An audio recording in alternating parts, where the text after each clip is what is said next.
Okay, so we are live once again. It is 5:11 in the AM on Tuesday, April the 2nd, no longer April Fool's Day. So you can, still don't believe everything you read on the internet, but, it's a lot less likely to be fake now, at least by like 60%.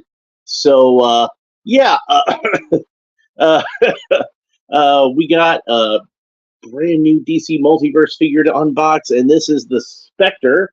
This is the second figure that I've opened in this Crisis on Infinite Earths wave, since I had to order the whole thing on the Mcfarlane website to get this figure, because he was the one that I wanted the most. So, of course, he was the one that sold out first.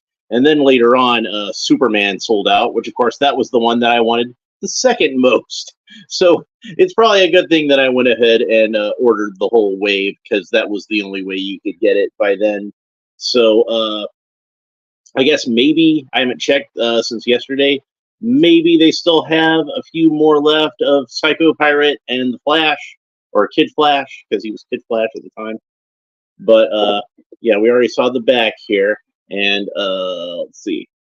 Spectre is technically figure number 3, but I decided to move Wally over here in between Spectre and Superman. So Superman will be the last one that I open, and the next one that I open will be Kid Flash, which that's a figure that's got like a whole bunch of problems we're gonna discuss. So, but the main ones are his hands are really tiny. So, anyway, the Spectre looks really freaking cool, and he's always been one of my favorite characters. I believe he first appeared in More Fun comics in the 1940s, and he was actually created by Jerry Siegel, the writer responsible for Superman. The artist responsible for Superman did not participate in this one. The artist on the Spectre was Bernard Bailey, but still some pretty good artwork. Spectre was a police detective named Jim Corrigan, who was brutally murdered by gangsters. They put him in a metal tub full of cement and dumped it in the ocean. Horrible way to die. And his thirst for vengeance and justice to avenge his death at the hands of these gangsters led to him being returned to Earth, bound with the powers of the Spectre, which later on would be revealed to be like the literal wrath of God, who was no longer permitted to walk the Earth without a human host ever since the flood that would have wiped out most of humanity, except for Noah and his family. So yeah, kind of a powerful dude, because he can do pretty much whatever he wants. And the Spectre mainly wants to enact like just horrible vengeance upon evildoers. And he found some pretty interesting ways to do that, since he's an omnipotent being who can do anything. Like nothing is beyond his power. And mainly he'd do sort of things like within the comics code, he had to find pretty creative ways to brutally kill off criminals. Like, he would turn a criminal into wood and then turn his own hands into buzzsaws and like slice the criminals to bits, that sort of thing. Turn a criminal into a glass statue and then turn his own hands into giant hammers and smash them into bits. Stuff like that. That was those were both from the 70s run of the Spectre, which is one of my favorite runs of the character. Michael Fleischer and Jim Aparo. That's some good stuff. And then, of course, there was a few more Spectre series. Like there was one before it that Murphy Anderson drew, pretty good. And then Neil Adams drew some issues. And of course, Neil Adams, one of my favorite comic book artists of all time. And then in the 80s, there was another go-around. I believe Doug Mensch was the writer on that. And, a lot of writers had a hard time with him just because he was so powerful, and they'd find ways to depower him and try to make him weaker. John Ostrander came on to write the Spectre, with Tom Mandrake on art, and that's a run I like even almost as much as the Fleischer Aparo stuff. It's on that level. It's so good. And he was the one who was like, "Nah, man, the Spectre needs to be ridiculously powerful. That's the point of the character." And he wrote one of the more, probably the most psychologically interesting version of the character. I really enjoy that run on the Spectre. I can't recommend it enough. So if you want some fun superhero comics that are tinged with horror, or maybe horror comics that are tinged with superheroes, I don't know. Yeah, definitely check out that Fleischer Aparo run on Adventure Comics. That was when they did the Spectre back in the 70s in Adventure Comics. Or, like I said, on that same level of good, you have the 90s run of the Spectre by John Ostrander and Tom Mandrake. Those are perfect comic books. I love them so much. So, but yeah, like I don't know which one was the one that I read first, but I'm might have read some issues of the Spectre here and there before the John Ostrander run, but that was where I really fell in love with the character, and that made me go and seek out the Aparo issues, the Michael Fleischer Aparo comics, and I loved those just as much. Like fantastic comics, can't ask for better comics. So anyway, let's go ahead and open them up because we've already pretty much looked at this package by now, right? There we go. Really excited to be opening this guy up. So first of all, he doesn't have any accessories. He doesn't need any accessories. He's the personified wrath of God. Did I not mention that? Did I not mention he was omnipotently powerful and could basically do anything? Like imagine the genie from Aladdin if he was the Punisher. That's basically what the Spectre is. So anyway, here we go with the figure stand. Had a hard time getting that off the card, but you can see it's a standard black figure stand with the embossed glossy DC logo on it. We've seen it a million times. We'll see it a million more times because as long as they're making these figures, I'm pretty sure they're going to have those figure stands. And man, did they ever use a decent amount of glue on this. This is like the opposite of the Superpowers Batman. Okay, and here is the trading card. And we can see that since this is the Crisis Wave, it again has a beautiful piece of artwork by George Perez. Fantastic artist. Unfortunately passed away not long ago. One of my favorite comic book artists. I loved his stuff on Teen Titans and Wonder Woman. Probably one of the better artists to work on Fantastic Four. Let's see. Okay, so here's what the back looks like. We're used to seeing that back, and it says the Spectre, Crisis on Infinite Earths, data file, real name Jim Corrigan. Jim Corrigan is the Spectre, the mystical embodiment of divine wrath. Torn between his desire for revenge and his destined role as an instrument of justice, Corrigan fights both the evils of the world and his own baser human impulses. The only being on Earth capable of holding his own against the Anti-Monitor, the Spectre buys Earth's other heroes precious time to execute their plan to save creation.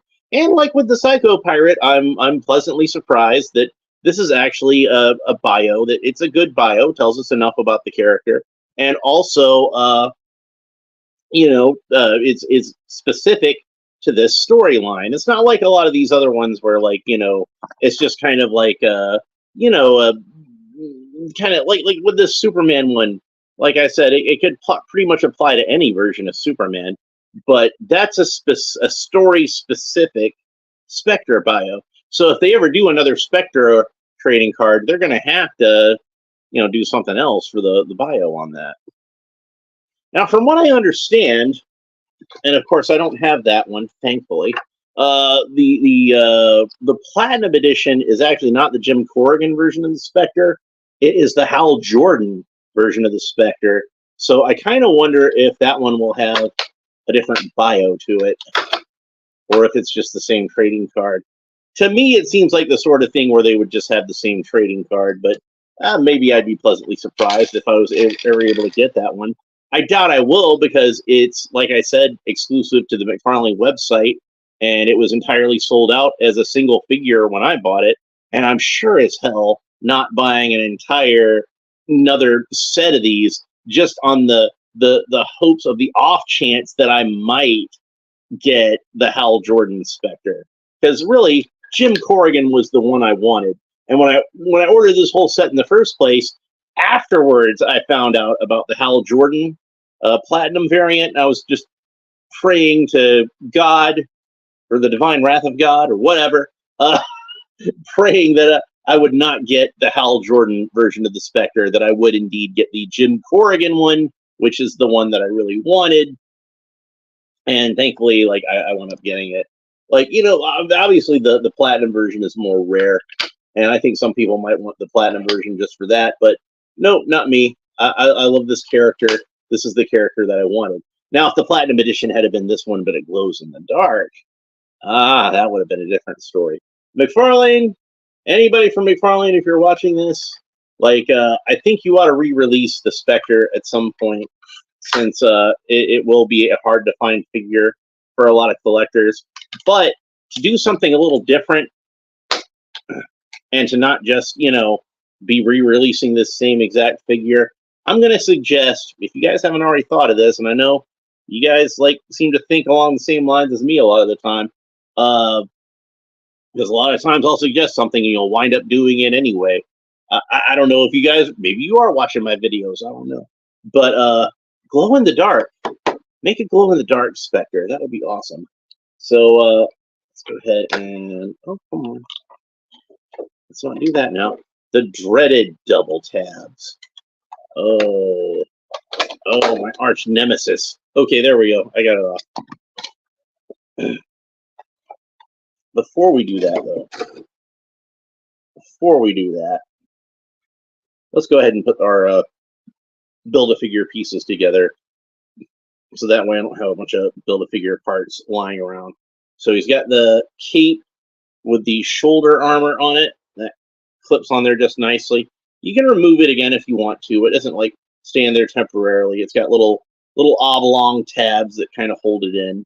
We saw the holes on the chest earlier. It's got tabs that match up with that, so we can just kind of pop it in there. And like it seems like it's solid enough it'll stay in there unless you want to take it off, but you can take it back off if you want. And then we can pop his head on there. Now, I remember on the CW show, they cast a black actor as the the Monitor, not the Anti-Monitor. I guess he played the Anti-Monitor too, but I don't remember. But yeah, they cast a black actor as the Monitor, and they didn't bother to give him like makeup to change his skin color, so he just looked like a regular black human, you know. But he did still have the kind of cornrow thing going on, and I figured, well, I guess it makes sense they cast a black guy because he's got cornrows. You know, it's like, don't make a white guy with cornrows. That's just gonna look goofy. Anyway, sorry, white people. Cornrows just aren't meant for you. It looks like you're just trying too hard. All right, so here we got the Spectre out of the package, and his head was kind of turned in such an awkward way when he was in the package. I don't know if you guys noticed it, but like you can just see way too much of his forehead there. And now that I got him out of the box, I can go ahead and position him more properly, where like his head is all the way back in the hood, and that looks awesome. I love that. So he does have like, they did some weirdness with the inside here, where I guess it's supposed to look like the like space in his cowl, in his cape, like the stars and everything. But it just kind of looks to me almost like maybe he's got like dandruff or something. I don't know. The black shading I think looks good, and it helps to really make the white of the figure's skin pop. But I don't know, like I applaud them for trying to do something interesting there with these little white flecks, but I don't know if it really was the proper execution. So, viewers of this channel, regular viewers of this channel, have probably already seen the episode that I did. I guess it would have been when was it that I did that episode? A few days ago, I did the episode of The Martian Manhunter. And I kept talking about when I was about to open the Martian Manhunter, and when I actually did open the Martian Manhunter, that I had a reason I wanted to open this before I got onto the Crisis figures, and this is the reason why. I was informed that the Spectre actually reuses a lot of the parts from the Martian Manhunter, and I thought that that made a lot of sense actually, because you can see that their costumes are pretty similar. It's basically a guy who's, mostly naked, except for he's got a cape and shorts and boots, and in the case of the Spectre, gloves. In the case of the Martian Manhunter, this little, He-Man harness thing. But yeah, it looks like they share the same torso, even though the Spectre has this cape glued over the top half of it, so you can't see it as well. They share the same arms, all the way down to the forearms. The Spectre has gloves, but the gloves are short, and the cuffs are on the wrists of the hands. They're different trunks because the Spectre's trunks have more wrinkles to them, and the thighs are the same. And then the lower legs are different because Martian Manhunter has the Buccaneer boots, and the Spectre has the little Robin booties. So yeah, and the Spectre and Martian Manhunter both have that kind of strange, inhuman texture to their skin, which makes sense on the Spectre because he's, a dead guy. So, he's not human, he's a ghost. And it makes him look a little more inhuman. But, the Martian Manhunter is an alien. The Spectre is a ghost. So, like, they're both kind of like, unhuman characters, but from different sides of the spectrum as far as fantasy versus sci-fi, having a ghost versus an alien.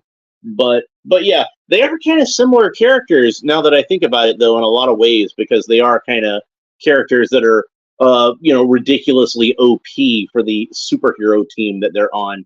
Even with Superman being in the Justice League, here we have a guy who's basically Superman, but he can turn invisible and pass through solid objects and read minds.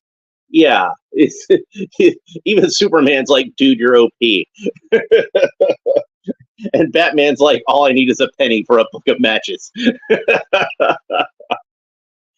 Batman just kind of follows his own rules. All right, so let's go over the articulation on the Spectre a little bit.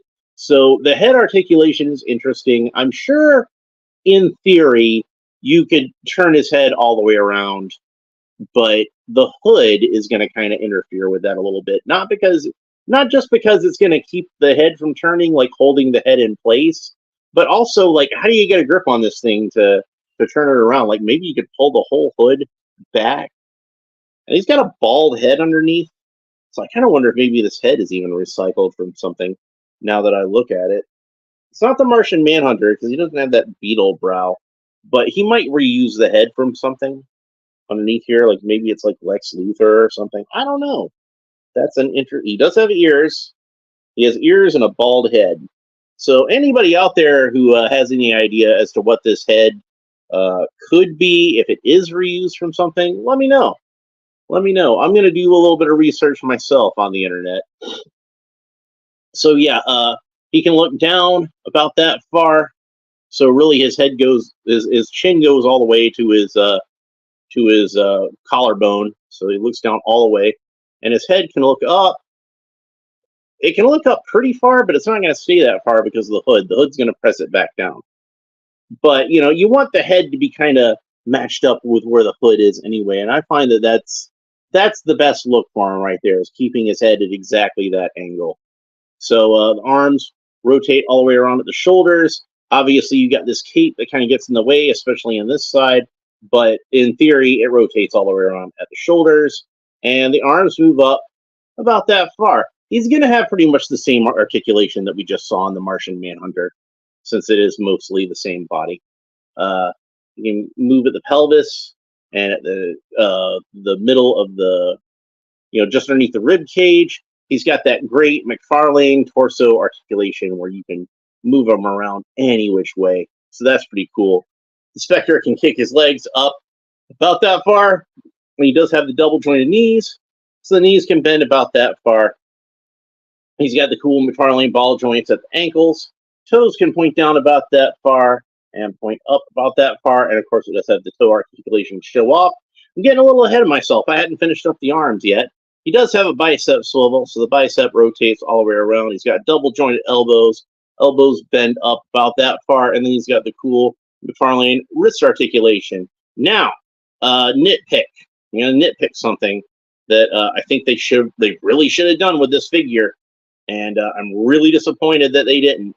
Is he has two hands, and one is a solid fist, and one is kind of a gripping hand, so he could hold an accessory if he did have an accessory.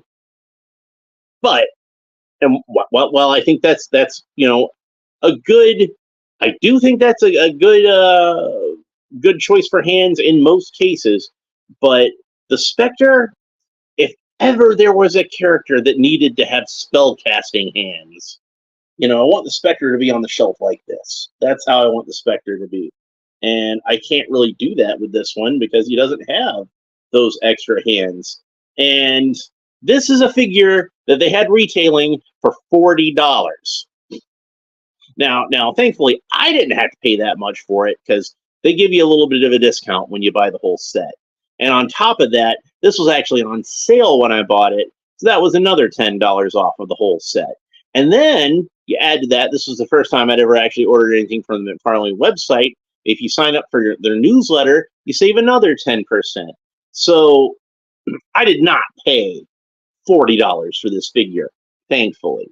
But it still was one of the more expensive, by the amount of money I paid for each figure, it was still probably one of the more expensive figures that I bought that was a Mcfarlane figure that I wasn't buying secondhand from somebody. Like in the aftermarket, paying $40 for a Mcfarlane figure isn't too bad in a lot of cases.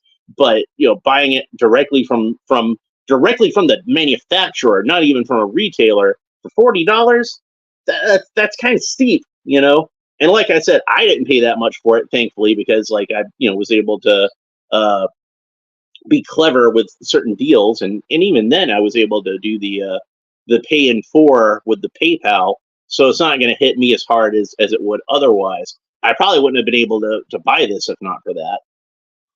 But I figure for $40, you can give me a few extra hands. I mean, I've been buying $20 figures lately that have come with extra hands. Why couldn't the Spectre come with some extra hands? If ever there was a figure that needed to have extra hands, it was the Spectre, and I'm very disappointed that he did not include them. So that's a nitpick, but it's a strong nitpick that I'm gonna pick that nit hard. I don't know how that works. Anyway, so that would have taken this figure from being it's almost a perfect action figure, and those extra hands would have made it just absolutely perfect. So I gotta say, now instead of being a solid 10, it's a solid 9.75. I mean, it's still a great figure, but but he really needed those extra hands. All right, so I want to look at his. I talked about his paint scheme a little bit when I talked about the inside of his cape, but he's got he doesn't have like pure white, like Snow White skin, but it's kind of just like an off-white, on the grayish side, and I think that's a really good color for the Spectre. It does help that with a lot of that detailing, and it does bring out a lot of the detailing. Like you can tell looking at him on the camera that he's not like a pure white figure, because oftentimes when you have a figure that's pure white like that, and I hold him up to the camera, the colors get completely washed out. Like the whites just white out the whole screen, like anywhere where they are. But you can see, looking at him on the camera, like a lot of the details with the shading and the musculature and everything like that. So that's a good choice of a color, I think. He does look to have some light airbrushing on him, again, to kind of bring out some of that. I could be mistaken, but it looks to me like he has like some kind of light airbrushing in some areas. His lips are even painted like a slightly darker gray from the rest of his body, and that's nice. And then he's got the shadow painted on his face, and that's not like a hard line that's there. It does have like a little bit of a fade to it, as if it actually was a shadow. And then they painted his neck and everything back there, so it's all black, and it just gives the illusion of the lower part of the face peeking through the shadow and the white eyes glowing there menacingly. So and a really good color green. To me, this is like a perfect Spectre green, where it is vibrant, but it's still a fairly dark shade of green. Very cool. Uh, Comparing him to Green Arrow, who's got like a lot of different shades of green on him. Since I happen to have the superpowers, Green Arrow here, you can see it's not quite as dark as Green Arrow's vest, but it's much darker than Green Arrow's tights. So on a Green Arrow scale, it comes just between the vest and the tights. So unfortunately, again, the Spectre does not come with a flight stand, which is unfortunate, because again, this is an expensive figure. I think you could afford to include a flight stand with the Spectre, but since I do happen to have a flight stand over here, this is the one that came with Classic Superman. Let's go ahead and put him on the flight stand and see what it looks like on the flight stand, and get that clipped around his waist. And there he is on the flight stand. Let's get him into a little bit more of a cool Spectre kind of pose. There we go. Nice. So if you got an extra flight stand, you can put him on that extra flight stand, and he should stand quite nicely. And I knocked one of Batman's fists on the ground, because I still had Batman's. Oh no, they're Midnighter's fists. You know, black padded knuckle gloves. Who can tell?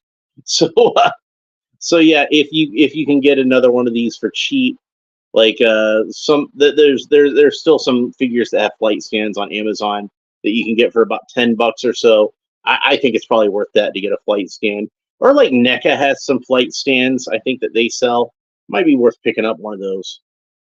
So he does look really cool with the flight stand. And I do think that his cape is surprisingly small for a Mcfarlane version of the Spectre. For a character that's known to have a big flowing cape, and a toy company that's known for sculpting their characters with big flowing capes, a toy company founded by a comic book artist famous for drawing characters with long flowing capes. Oh, and one of the first comics he ever drew was Infinity Incorporated, and I do believe he drew the Spectre at some point in that. So it all comes full circle. But yeah, he looks really cool. I'm really happy with that. I do remember that the very first action figure that I ever owned of the Spectre, probably the first figure of the Spectre ever made, was one that DC Direct made, and he famously had a very long cape, so long that it was impossible to actually have him standing on the shelf. You actually had to have him floating. The intention was that the cape was supposed to hold the figure up to make it look like he was floating. It was really cool. Oh, and that one was glow in the dark too, by the way. So Mcfarlane, it's precedent. Make a glow in the dark Spectre. We need to have this figure in our collection. Like everybody needs to have the Spectre, and I think everybody didn't get a chance to get the Spectre since it's sold out as a single figure. And I'm pretty sure that those full sets of those figures are going to sell out soon. So yeah, go ahead and put that out. Like put out a glow in the dark version as a single figure. I'll buy it again. I love the character that much. I would love to have multiple figures of the Spectre. I'm not lying. So so yeah, I think that's pretty much it for old Moonface. And there's what we got left of the Mounter. We still got to put arms and legs on him, and I'll be doing the legs tomorrow when I open up Kid Flash. I don't have all the Golden Age characters over here, but I do have the Spectre's brother, also created by Jerry Siegel with the original version of Superman. So there's one of the Golden Age characters with him. So at some point, I'm going to have to get him together with the Golden Age versions of Flash and Green Lantern. And, I've got the first appearance of Batman on the way. So that's going to be really cool. And just get all these Golden Age guys together on my shelf and see what they look like all together. I think that's going to be really awesome to see, like, the Justice Society start to form. And of course, Superman and Batman were just honorary members of the Justice Society in those old days. But I'm still going to stand my first appearance Superman and my first appearance Batman with my JSA characters. I don't care. So that's pretty much it for the Spectre. I hope you enjoyed this. This is probably like gonna wind up being my favorite figure of this set. And if it's not the Spectre, it'll be Superman, because that Superman figure looks pretty awesome too. It will not be Kid Flash. I will tell you that right now.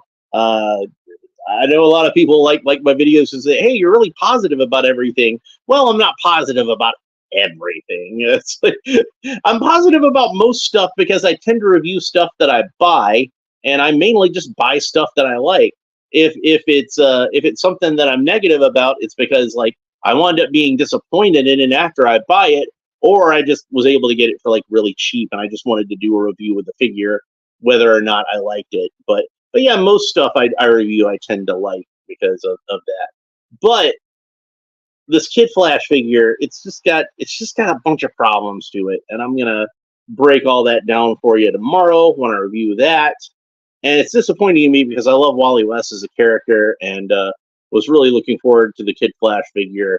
Maybe I can salvage it. I don't know, but we're just gonna have to see what I think about it when I actually have it in my hot little hands tomorrow, and figure out what we're going to do about that figure. So in the meantime, if you enjoyed this video, please make sure you like and subscribe. All the fun YouTube stuff down below. Leave a comment. Let me know what you think about the Spectre. Not just the action figure. Let me know what you think about the character. What are some of your favorite Spectre comics? I know the issue that got me started on the John Ostrander, Tom Mandrake series was the issue where Superman had to go and face down against the Spectre, and it was it was in the 90s, so Superman looked a little bit more like this, and he had the Spear of Destiny, which is the spear that pierced the side of Jesus Christ when he was on the cross. Hey, it was just Easter, so that's relevant, right? So yeah, the Spear of Destiny was the only thing that could harm the Spectre, and the government basically sends Superman after the Spectre with the Spear of Destiny.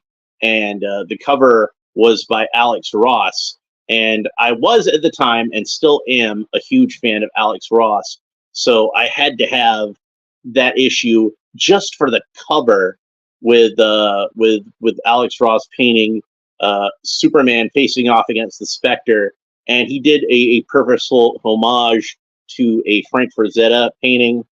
So I'm a big fan of Frank Frazetta too, so a little more reason for me to have it. And since I had the comic that I bought just for the cover, I read it and I really enjoyed it. And I'm like, dude, I got to start buying this series regularly, and I have to go back and get all the issues that I missed before this. And it became one of my favorite runs of any comic book series of all time. So thank you for watching. Thank you for indulging me with my nostalgia for one of my favorite comic book series ever. That's pretty much it. We'll talk to you next time. Bye.